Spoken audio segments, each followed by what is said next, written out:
Um dos enganos espirituais mais perigosos não é o pecado evidente, escandaloso, gritante, mas o pecado que se esconde por trás de uma suposta boa intenção. A história da igreja e a experiência dos santos revelam que o demônio, não conseguindo arrastar uma alma diretamente para o mal, tenta seduzi-la com algo que parece santo, parece bondoso, parece razoável, mas na verdade desvia o coração de Deus. Esta é uma verdade que atravessa séculos de sabedoria cristã e que permanece absolutamente atual em nossos dias. A Sagrada Escritura nos alerta em 2 Coríntios 11:14 que o próprio Satanás se disfarça de anjo de luz, mostrando que o inimigo da alma humana prefere trabalhar nas sombras da aparente virtude. A maioria dos grandes erros da vida começa assim, defendidos pela consciência como necessários, inofensivos, bem-intencionados. Santa Teresa de Ávila dizia que o inimigo não apresenta o mal, mas como necessidade. Padre Pio alertava que o demônio entra pela boa intenção mal ordenada. Essas palavras de dois gigantes da espiritualidade católica nos revelam um padrão claro. O pecado que se veste de virtude é muito mais eficaz em destruir almas do que aquele que se apresenta abertamente. Quando reconhecemos o mal como mal, nossa natureza criada à imagem de Deus reage, resiste, busca o bem. Mas quando o mal surge como bem aparente, nossa consciência se confunde e nossa resistência diminui. Nesta reflexão, vamos desvendar os 4 pecados mais comuns disfarçados de boas intenções, o motivo espiritual que os torna tão perigosos e como reconhecê-los antes que se tornem veneno para a alma. Cada um desses pecados possui características específicas que os tornam particularmente insidiosos. Eles se infiltram em nossa vida espiritual de maneira tão sutil que muitas vezes só percebemos seus efeitos quando já causaram grande dano. O Catecismo da Igreja Católica nos ensina no parágrafo 1707 que o pecado fere profundamente a natureza humana e a intenção. E é exatamente isso que acontece quando permitimos que essas falsas virtudes se estabeleçam em nosso coração. A compreensão desses enganos não é apenas um exercício intelectual, mas uma necessidade vital para quem busca a santidade. São João da Cruz, em sua obra Subida do Monte Carmelo, dedica extensas páginas para explicar como as imperfeições aparentemente pequenas e até bem intencionadas podem bloquear completamente o progresso espiritual de uma alma. Santo Inácio de Loyola, em suas Regras do Discernimento, nos ensina a identificar quando uma moção aparentemente boa vem do espírito bom ou do espírito mau. Estas ferramentas espirituais, forjadas na experiência mística desses santos, são essenciais para navegarmos pelas águas turvas das falsas intenções. A sabedoria da Igreja, acumulada ao longo de 2000 anos, nos oferece critérios claros para distinguir o bem autêntico do bem aparente. Capítulo 2. Eu só queria ajudar. O pecado da fofoca caridosa. A fofoca raramente aparece como fofoca. Ela surge quase sempre assim: eu vou te contar algo só para você orar. Estou dizendo isso para o seu bem. Não quero falar mal, mas estou só desabafando. Esse é um dos pecados mais disfarçados da vida espiritual, a fofoca com aparência de preocupação. Quantas vezes já ouvimos ou até pronunciamos essas frases, acreditando genuinamente que estávamos agindo com caridade? O problema é que o demônio conhece profundamente nossa tendência a racionalizar nossos pecados, especialmente aqueles que nos dão algum tipo de prazer social ou nos fazem sentir importantes por conhecermos certos segredos. O dano espiritual da fofoca caridosa é profundo e multifacetado. Primeiro, ela destrói reputações de pessoas que muitas vezes nem podem se defender porque não sabem que estão sendo comentadas. Segundo, espalha suspeita, criando um clima de desconfiança dentro de comunidades que deveriam ser marcadas pelo amor fraterno. Terceiro, confunde corações, pois mistura informações verdadeiras com interpretações subjetivas e julgamentos precipitados. Quarto, cria divisão exatamente nos lugares onde deveria haver união: famílias, paróquias, grupos de oração, comunidades religiosas. Tiago 3, 5-10 nos alerta que a língua, embora seja um membro pequeno, pode incendiar uma floresta inteira. E quantas florestas espirituais já foram destruídas pela língua aparentemente caridosa? O Catecismo da Igreja Católica chama esse pecado pelos seus nomes técnicos, maledicência e detratação, conforme expresso nos parágrafos 2477 e 2478. A maledicência consiste em revelar, sem motivo objetivamente válido, os defeitos e faltas de outrem a pessoas que os ignoram. A detratação vai além, ferindo a reputação do próximo com juízos temerários e sem fundamento sólido. Ambas violam gravemente a virtude da justiça e da caridade. Santa Teresa de Ávila, em suas Fundações, advertia suas filhas religiosas com firmeza: não fales do outro, ainda que pareça caridade. O demônio se veste de cuidado para espalhar veneno. Ela sabia por experiência própria como comunidades inteiras podiam ser destruídas por esse pecado mascarado de virtude. A boa intenção é falsa, porque se fosse genuinamente boa, procuraríamos primeiro a pessoa envolvida, oraríamos em secreto ou levaríamos o assunto apenas a quem pode realmente ajudar com autoridade e discrição. Efésios 4:29 nos instrui claramente: não saia da vossa boca nenhuma palavra má, mas somente a que for boa para edificar conforme a necessidade e dar graça aos que a ouvem. Quando nossa conversa sobre o próximo não edifica, não traz graça, não constrói o reino de Deus, então não importa quão caridosa pareça nossa intenção, estamos pecando. O teste é simples. Essa conversa aproxima todos os envolvidos de Deus ou afasta? Essa palavra constrói ou destrói? Essa informação é necessária para quem ouve ou apenas satisfaz minha necessidade de falar? A resposta honesta a essas perguntas revela a verdade por trás da falsa boa intenção. Capítulo 3. Eu mereço ser feliz, o pecado do egoísmo justificado. Um dos enganos mais comuns da cultura contemporânea infiltrado na vida espiritual é o egoísmo que se apresenta como autocuidado legítimo. Sim, a Igreja ensina que é importante se amar, como bem explicitado no mandamento de amar o próximo como a si mesmo, mas não às custas da caridade, da verdade e da justiça. As frases típicas desse pecado disfarçado soam familiares. Eu tenho que pensar em mim. Eu estou escolhendo o que me faz feliz, não importa o resto. Eu me afasto porque não tenho paciência com ninguém. Essas afirmações revelam uma compreensão distorcida do que significa verdadeiramente cuidar de si mesmo dentro da visão cristã, onde o eu só encontra realização plena no dom sincero de si. Padre Pio dizia que muitos não crescem espiritualmente porque chamam amor próprio de virtude. São João da Cruz, em sua magistral obra Subida do Monte Carmelo, ensinava que o amor próprio mal ordenado é o maior obstáculo da santidade. Estes santos compreenderam profundamente que existe uma diferença abissal entre o autocuidado virtuoso e o autocuidado egoísta. O primeiro reconhece que somos templos do Espírito Santo e que devemos cuidar de nossa saúde física, emocional e espiritual para melhor servir a Deus e ao próximo. O segundo coloca o eu no centro absoluto da existência, fazendo de nossos desejos, confortos e preferências o critério último de todas as decisões, mesmo quando isso prejudica gravemente outras pessoas. Filipenses 2, 3-5 nos apresenta o antídoto perfeito para este veneno espiritual. Nada façais por espírito de partido ou vanglória, mas que cada um, por humildade, considere os outros superiores a si mesmo. Não busque cada um o seu próprio interesse, mas cada qual também o dos outros. Tende em vós o mesmo sentimento de Cristo Jesus.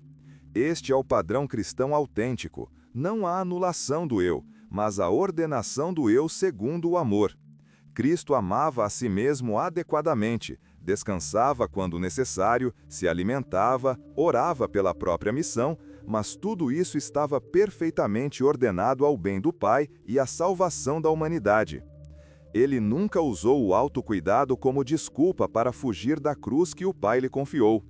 O problema não é querer paz, descanso, felicidade ou cuidado pessoal, todas coisas legítimas e até necessárias. O problema é sacrificar o próximo, a verdade, os compromissos assumidos ou a própria vocação para obtê-los.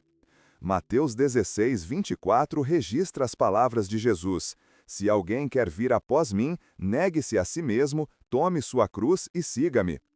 O Catecismo, no parágrafo 1783, ensina sobre a formação da consciência e como ela pode ser obscurecida quando colocamos nossos desejos acima da lei de Deus e do bem do próximo.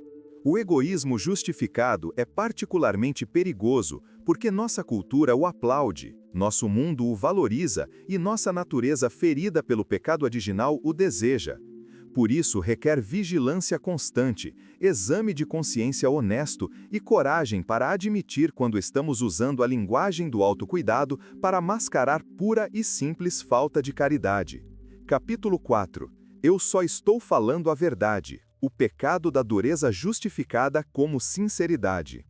Outro pecado que se mascara muito bem é a dureza, a grosseria, a impaciência, a agressividade, todas justificadas como sinceridade.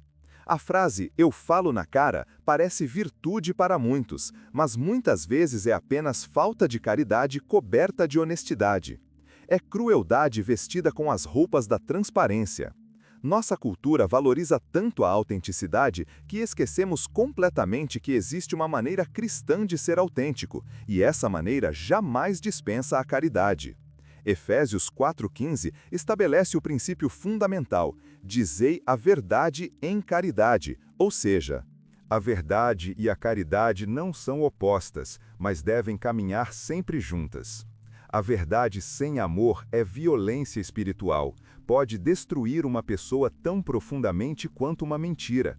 Santa Teresinha do Menino Jesus, em seus manuscritos autobiográficos, dizia: a verdade sem amor não é verdade de Cristo.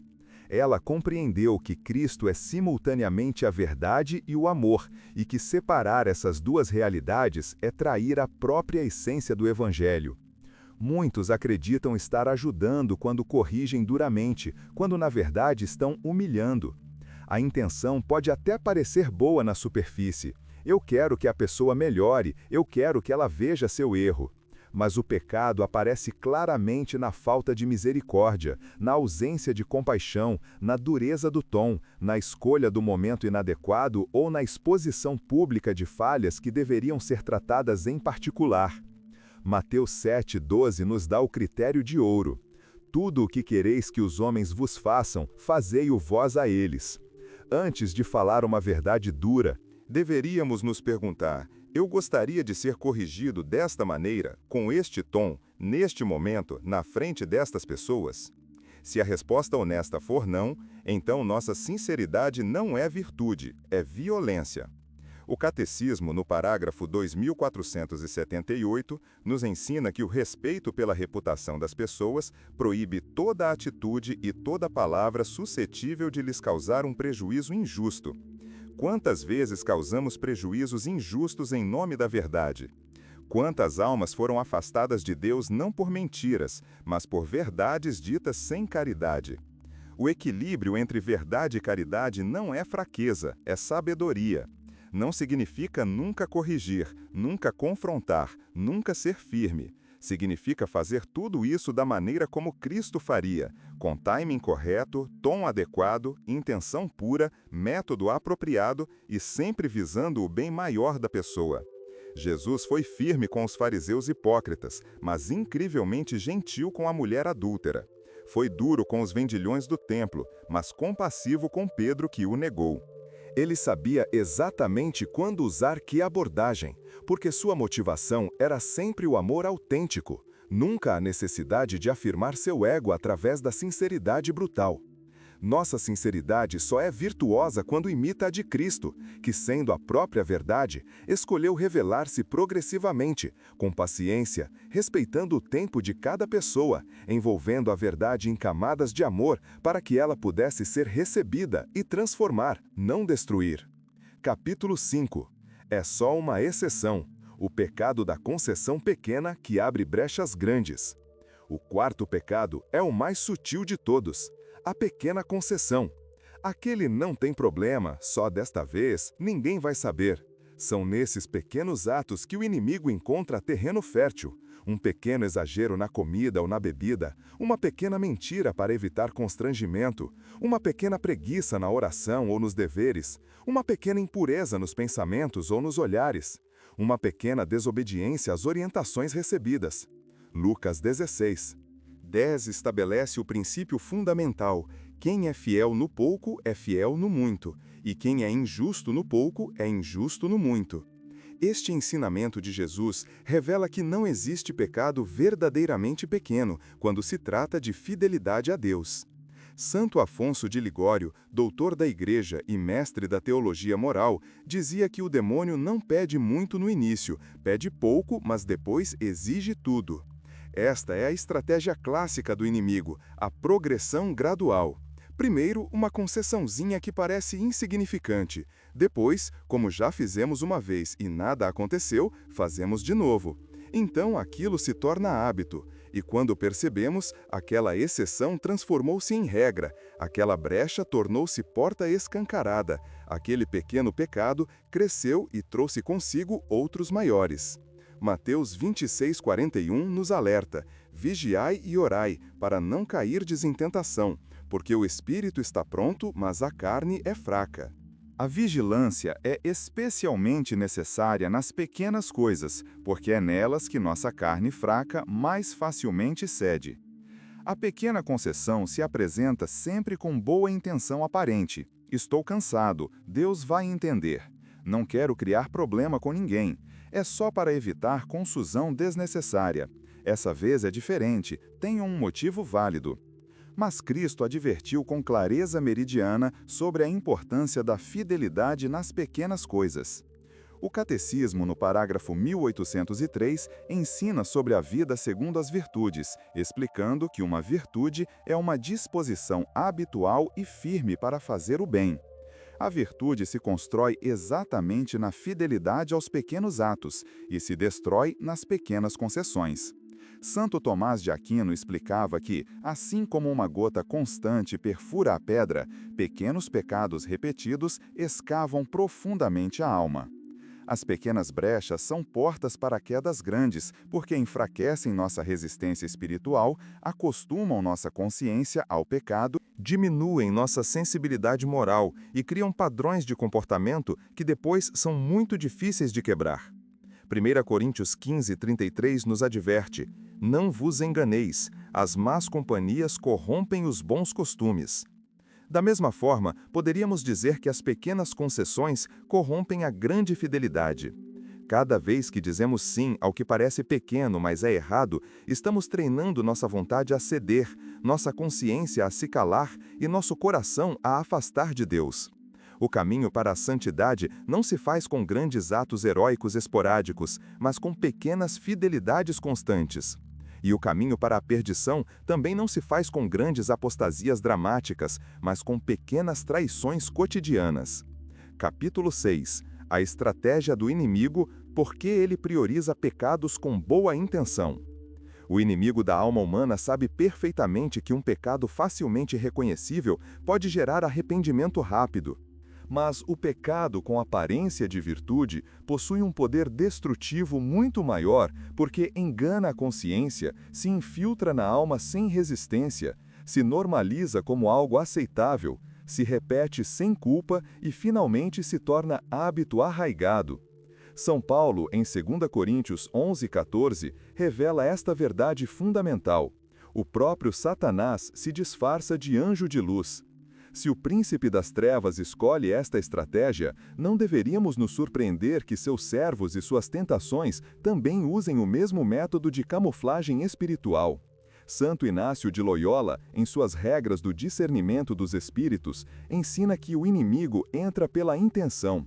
Ele observa cuidadosamente nossas inclinações, nossos valores, aquilo que consideramos virtude, e então apresenta o pecado vestido exatamente com essas roupas. Para a pessoa que valoriza a justiça, ele apresenta a dureza como justiça. Para quem valoriza a sinceridade, ele apresenta a crueldade como honestidade. Para quem valoriza o autocuidado, ele apresenta o egoísmo como saúde mental. Para quem valoriza a informação, ele apresenta a fofoca como partilha necessária.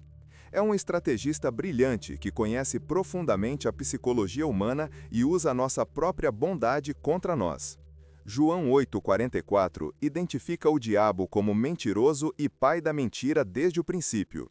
A mentira mais eficaz não é aquela completamente falsa, mas aquela que contém 99% de verdade misturada com 1% de veneno.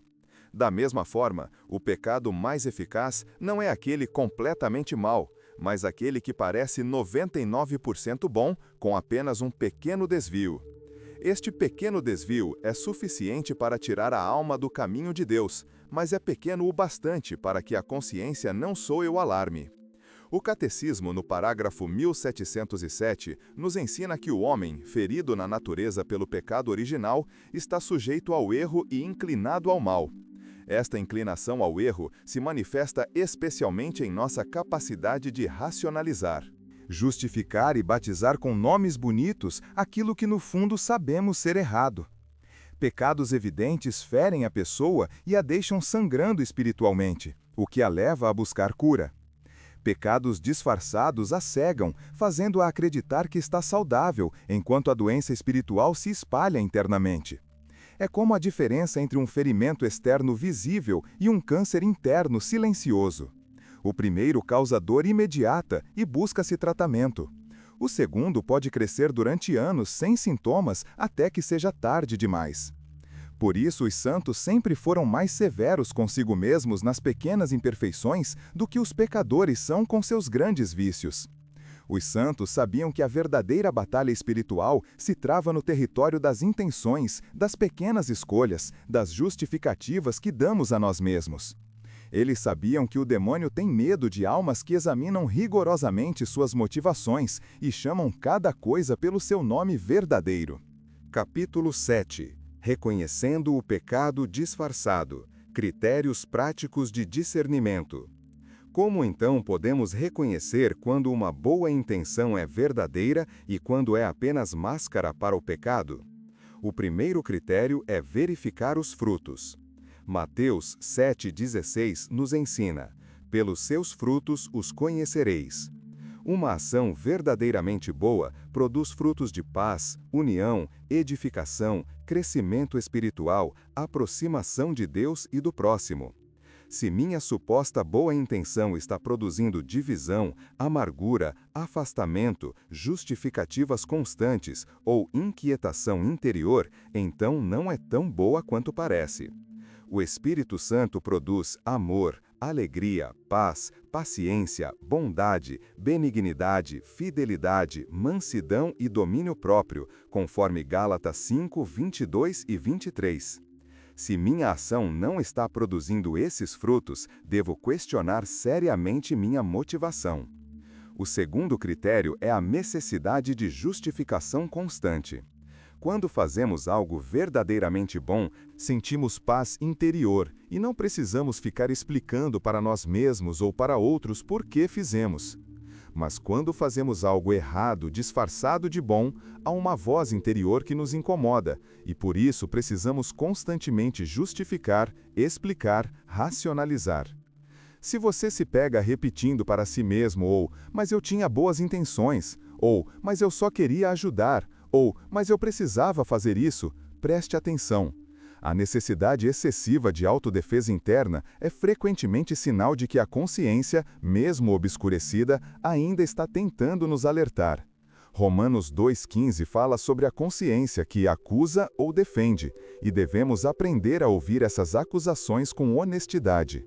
O terceiro critério é submeter nossas ações ao julgamento de pessoas santas e sábias. Provérbios 11,14 nos diz que na multidão de conselheiros há segurança. Quando estamos presos em nossos próprios raciocínios, incapazes de ver claramente se nossa intenção é boa ou má, devemos procurar um diretor espiritual, confessor experiente, um cristão maduro que conhece as Escrituras e a doutrina da Igreja. Muitas vezes, uma pessoa de fora consegue ver com clareza o que nós, por estarmos emocionalmente envolvidos, não conseguimos enxergar. Santo Tomás de Aquino ensinava que a humildade de buscar conselho é em si mesma uma proteção contra o engano, pois o orgulho é terreno fértil para a autoilusão. O quarto critério é verificar a conformidade com os mandamentos de Deus e os ensinamentos da Igreja. Não importa quão boa pareça minha intenção, se minha ação contraria claramente um mandamento divino ou um ensinamento moral definido pela Igreja, então minha intenção está enganada.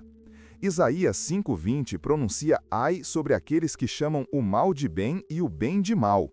A Igreja, coluna e sustentáculo da verdade, segundo 1 Timóteo 3,15, existe exatamente para nos ajudar a distinguir o verdadeiro bem do bem aparente.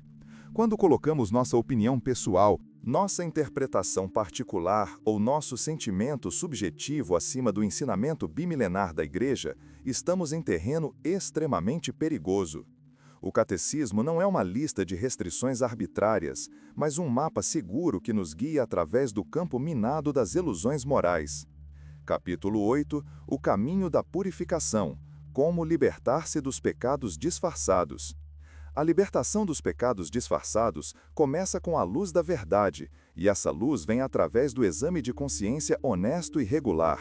Santo Inácio de Loyola propunha um exame de consciência diário, não apenas sobre os atos externos, mas principalmente sobre as motivações internas.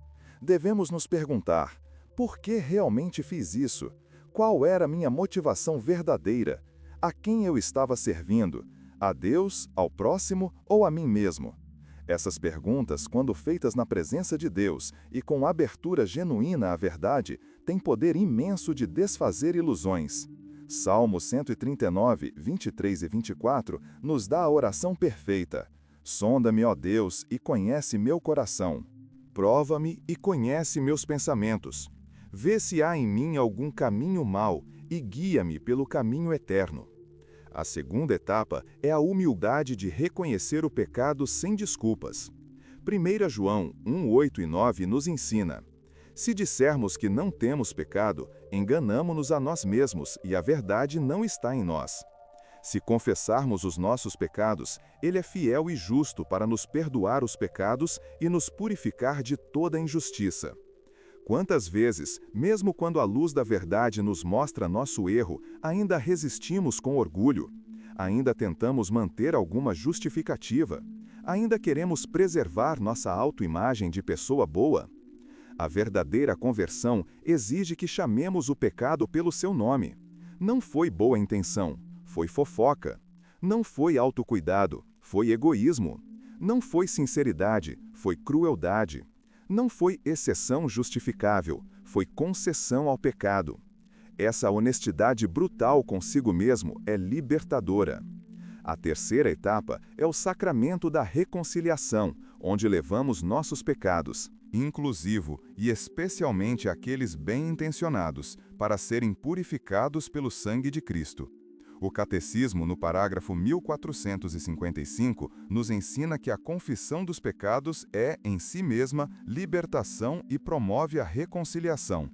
Há algo de profundamente transformador em verbalizar para outro ser humano, representante de Cristo, aquilo que antes guardávamos escondido atrás de boas intenções. Tiago 5,16 nos instrui: confessai os vossos pecados uns aos outros e orai uns pelos outros para serdes curados. O confessor experiente pode nos ajudar a ver padrões que não enxergávamos, raízes que alimentam esses pecados disfarçados e nos dar conselhos práticos para evitá-los no futuro. A quarta etapa é a vigilância constante e a formação constante da consciência.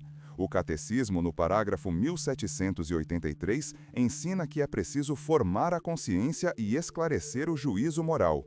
Formamos a consciência através do estudo regular da Palavra de Deus, da leitura dos santos, do conhecimento do catecismo, da escuta das homilias e ensinamentos da Igreja.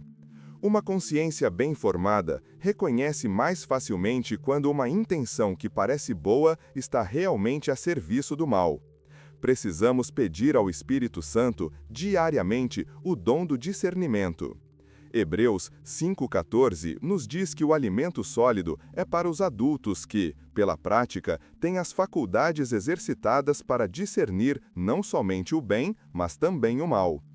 O discernimento é como um músculo espiritual que se fortalece com o exercício constante. Capítulo 9. Prevenção espiritual, cultivando virtudes que nos protegem. A melhor defesa contra pecados disfarçados é o cultivo ativo das virtudes autênticas que eles imitam. Contra a fofoca caridosa, cultivemos a verdadeira caridade que, segundo 1 Coríntios 13, 4-7, é paciente, benigna, não inveja, não se vangloria, não se ensoberbece, não se porta inconvenientemente, não busca seus próprios interesses, não se irrita, não suspeita mal. Não se regozija com a injustiça, mas se regozija com a verdade. Tudo sofre, tudo crê, tudo espera, tudo suporta. Esta caridade autêntica simplesmente não consegue coexistir com a fofoca, mesmo aquela aparentemente bem-intencionada. Quando o nosso coração está cheio de amor verdadeiro pelo próximo, protegemos sua reputação como protegeríamos a nossa própria. Contra o egoísmo justificado, cultivemos o verdadeiro amor próprio ordenado, que reconhece nossa dignidade como filhos de Deus, mas sempre em relação com os outros e com nosso Criador. Efésios 5:29 nos lembra que ninguém jamais odiou sua própria carne, antes a nutre e cuida dela, como também Cristo faz com a Igreja. Há um autocuidado santo que nos capacita a servir melhor. Santa Teresa de Ávila dizia às suas irmãs que cuidassem do corpo para que a alma pudesse habitar nele com tranquilidade. Mas este cuidado nunca se torna ídolo, nunca se torna desculpa para negligenciar nossos deveres, nunca justifica ferir outros. Filipenses 2:4 estabelece o equilíbrio. Não atente cada um para o que é propriamente seu, mas cada qual também para o que é dos outros. Contra a dureza justificada como sinceridade, cultivemos a mansidão de Cristo, que disse em Mateus 11:29, «Aprendei de mim que sou manso e humilde de coração». A mansidão não é fraqueza, mas força sob controle. É a capacidade de dizer a verdade com firmeza sem perder a ternura, de corrigir sem humilhar, de ser claro sem ser cruel. Colossenses 4:6 nos instrui: a vossa palavra seja sempre agradável, temperada com sal, para saberdes como deveis responder a cada um. O sal dá sabor e preserva, mas em excesso torna a comida intragável. Nossa verdade precisa ser temperada com a quantidade exata de amor para ser recebida e digerida, não rejeitada por ser amarga demais. Contra a pequena concessão, cultivemos a fidelidade nas pequenas coisas que Cristo tanto valorizou. Lucas 16:10 deve ser nosso lema: quem é fiel no pouco é fiel no muito. 1 Coríntios 10:13 nos garante que Deus é fiel e não permitirá que sejamos tentados além de nossas forças, mas com a tentação providenciará também o meio de suportá-la, de modo que a possamos suportar. Não precisamos ceder às pequenas tentações, porque Deus sempre nos dá graça suficiente para resistir. O problema é que muitas vezes nem reconhecemos que estamos sendo tentados, porque a tentação vem disfarçada de necessidade razoável. A vigilância constante, a oração frequente, a frequência aos sacramentos e a pequena mortificação voluntária fortalecem nossa vontade para que possamos dizer não mesmo às tentações que parecem insignificantes. Capítulo 10. Esperança e restauração, a misericórdia divina sobre nossas intenções enganadas. Os pecados mais perigosos não são os monstruosos, mas os sutis. Os que se apresentam como virtude, caridade, sinceridade, justiça ou autocuidado. São eles que Padre Pio chamava de venenos brancos. Não têm cor nem cheiro, mas envenenam a alma aos poucos. No entanto, a boa notícia, a grande e gloriosa boa notícia do Evangelho, é que basta a luz da verdade para dissipá-los.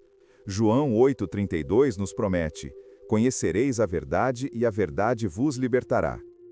Quando temos coragem de olhar honestamente para nossas verdadeiras motivações, quando permitimos que a luz de Cristo ilumine os cantos escuros de nosso coração, o engano não pode subsistir.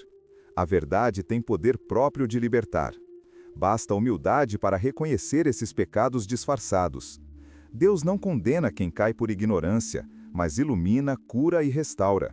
Romanos 8:1 nos garante que já não há condenação para os que estão em Cristo Jesus. 1 João 2:1 e 2 nos consola dizendo que se alguém pecar, temos um advogado junto ao Pai, Jesus Cristo, o justo. Ele é a propiciação pelos nossos pecados.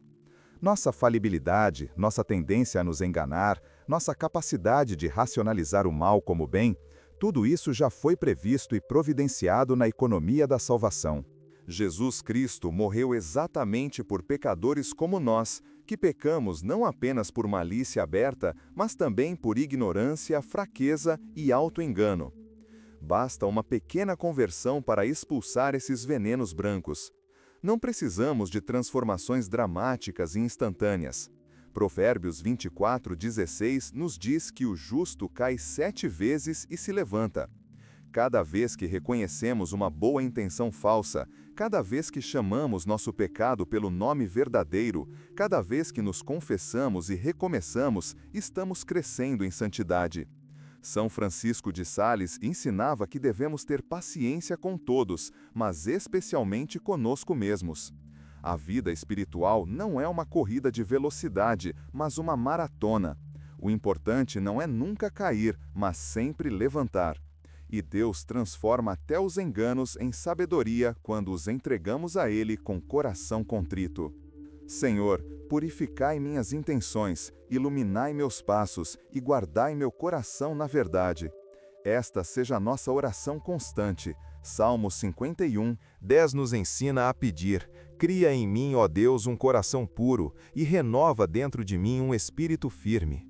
Precisamos dessa criação contínua, dessa renovação diária, porque nossa natureza ferida tende constantemente a retornar aos velhos padrões de auto-engano. Mas a graça de Deus é mais forte que nossa fraqueza. Filipenses 1:6 nos garante que aquele que começou em vós a boa obra há de completá-la até o dia de Cristo Jesus. Nossa jornada de purificação das falsas boas intenções não depende apenas de nosso esforço, mas principalmente da ação do Espírito Santo que nos santifica progressivamente, transformando até nossas quedas em degraus para subir mais alto, até nossas ilusões desfeitas em sabedoria conquistada, até nossos pecados confessados em testemunho da infinita misericórdia de Deus. Que assim seja.